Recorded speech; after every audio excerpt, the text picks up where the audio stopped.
මතක තියාගන්න. දල්ල කඩි කාලා මිනිස්සු මැරෙනවා, නයි කාලා බේරෙනවා. එහෙමයි. අපේ කියලා අපි තියාගෙන හිටපු අපේ මේ ශරීරය මේකේ දවසක් එනවා.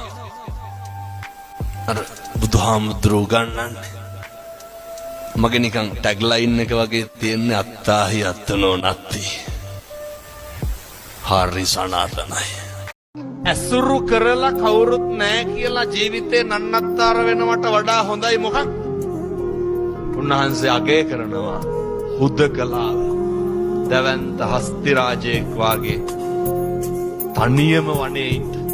මනුස්ස වේශයෙන් මුර්ගයෝ ඉන්නේ. මේ සමාජය තුල පුතේ හරි පරිස්සමට මේක යන්න තියෙන්නේ. අපිට කිසි කෙනෙක් නෑ මේකේ යහපතට කතා කරන කවුරුත් නෑ. ඇසුරු කරන සමාජය දුෂ්ට නම් දුර්ජන මිනිස්සු නම් හුදකලා වෙන්න.